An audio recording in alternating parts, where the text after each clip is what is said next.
ओम नमः शिवाय। मैं हूं एस्ट्रोलॉजर के.एम. सिन्हा और मैं अपने यूट्यूब चैनल पर आप सभी का हार्दिक स्वागत करता हूं। आज मैं एक बहुत इम्पॉर्टेंट टॉपिक लेकर आया हूं आपके सामने, न्यूमरोलॉजी एंड जेमस्टोन्स।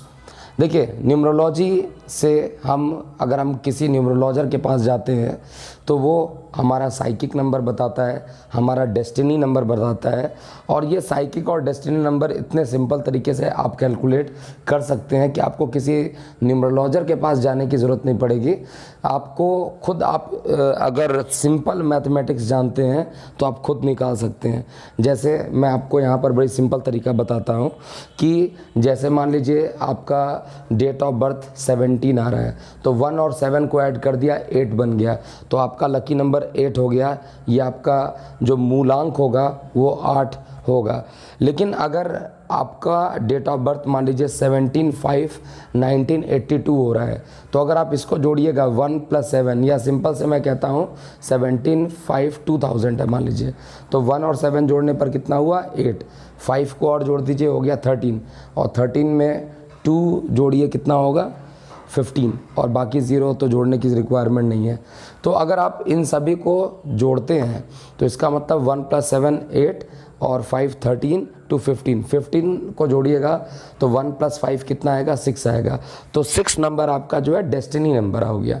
इसी तरीके से बहुत सारे न्यूमरोलॉजर जो होते हैं आपके नाम का भी लकी नंबर निकाल लेते हैं।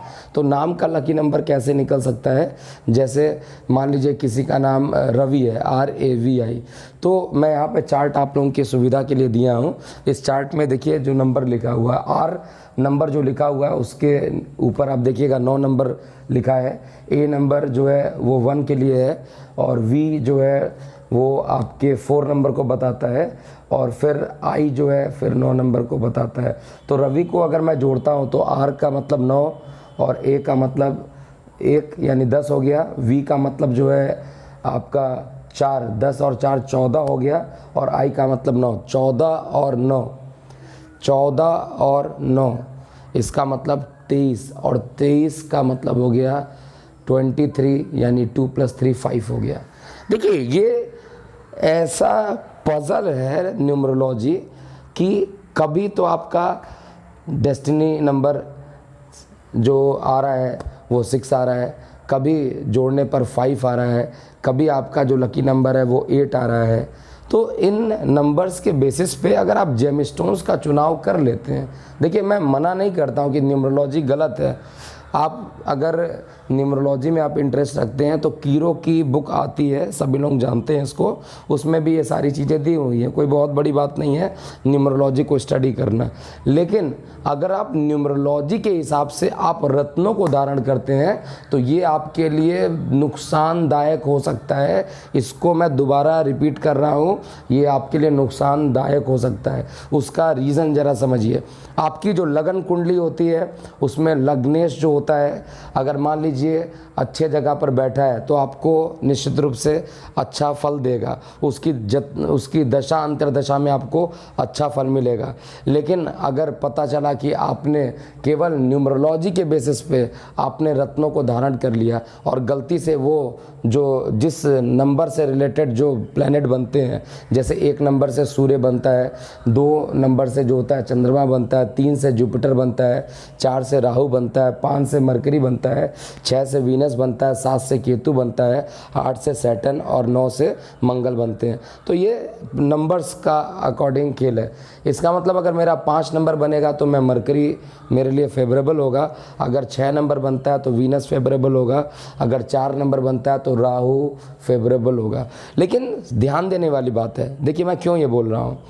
अगर आपकी न्यूमरोलॉजी से आपने जेमस्टोन धारण कर लिया तो आप ऐसा मान के चलिए कि 90% केसेस में ये फ्लॉप होगा, ये आपको रिजल्ट नहीं देगा। कहीं गलती से भी अगर ये मारक स्थान का स्वामिक बन गया, गलती से भी जो मारक स्थान होते हैं कुंडली का 2य भाव, कुंडली का 7म भाव, 8म भाव, 3य भाव और 11th हाउस यानी एकादश भाव, इनमें से अगर ये गलती से भी वो मारक स्थान का स्वामी बन गया और आपने उसका जेमस्टोन पहन लिया और गलती से भी अगर ये प्लैनेट द्वादश में जाकर बैठ गया, आपकी लगन का एंटी प्लैनेट होकर बैठ गया और आपने उसका जेमस्टोन्स धारण कर लिया, तो भाई आप लोग ये नोट कर लीजिएगा, निश्चित रूप से आप अपने पैर पे कुल्हाड़ी मारने जा रहे हैं। और ऐसा मैंने कई लोगों को देखा है। गलत स्टोन ना पहने। स्टोन्स का जो चुनाव होता है केवल और केवल लगन कुंडली के अकॉर्डिंग होता है। इनको चंद्र कुंडली के अकॉर्डिंग भी नहीं पहना जाता है, इसको न्यूमरोलॉजी के अकॉर्डिंग भी नहीं पहना जाता है। हाँ, न्यूमरोलॉजर के पास आप जाइएगा तो आपको डेस्टिनी नंबर और ये सारी चीज़ें नंबर्स बताकर आपको बोलेंगे ये जेमस्टोन्स भी आप पहन सकते हैं। हो सकता है कि आपकी कुंडली में वो जो प्लैनेट है अच्छा होगा, आपने उसको पहन लिया तो आपको वो बेनिफिट देने लगा। तो मेरा रिक्वेस्ट आप सभी लोगों से है, पहले अपना हॉरोस्कोप चेक कीजिए, फिर अपना न्यूमरोलॉजी चेक कीजिए और उसके बाद जेमस्टोन अगर आप पहनना चाहते हैं तो पहनिए। जेमस्टोन नहीं पहनिएगा तो कोई दिक्कत नहीं है, लेकिन गलत जेमस्टोन आपको बर्बाद भी कर सकता है। ये मैं चेतावनी नहीं दे रहा हूँ, ये मैंने रियल लाइफ में देखा है।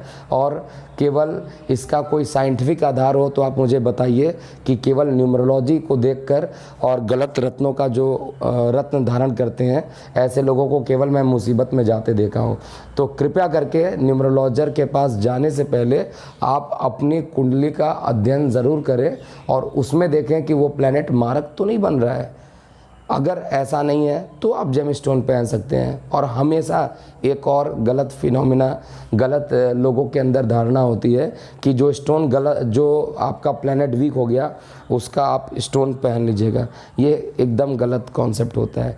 देखिए, ज्योतिष शास्त्र में कहा गया है जो आपका स्टोन, जो भी आपका प्लैनेट आपके लगन का मित्र है और वो अच्छे जगह पे प्लेस्ड है, अच्छे जगह को देख रहा है, और उसके जेमस्टोन्स को केवल पहना जाता है, ना कि जो आपका वीक पोजीशन में, जिसका जो प्लैनेट कमज़ोर हो चुका है उसका हम जेमस्टोन नहीं पहनते हैं।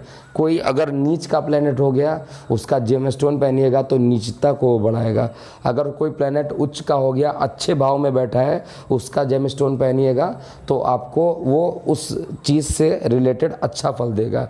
उच्च का प्लैनेट होकर गलत जगह में बैठ गया, उसका रत्न पहनिएगा तो फिर प्रॉब्लम होगा। इसलिए ये एक बहुत बड़ा पज़ल होता है और ये पज़ल जनरली न्यूमरोलॉजर्स लोग नहीं जान पाते हैं, वो तो अपने न्यूमरोलॉजी को देखकर बता दिया करते हैं। इसलिए मेरा बड़ी सिंपल रिक्वेस्ट है कि न्यूमरोलॉजी पर विश्वास ठीक है कीजिए, कोई दिक्कत नहीं है। मैथ्स है, एस्ट्रोलॉजी भी साइंस है, मैथ्स है, लेकिन केवल उस नंबर के अकॉर्डिंग कैलकुलेट करके जेमस्टोन का धारण करना ये वर्जित है। ये मेरा आज का लेक्चर है।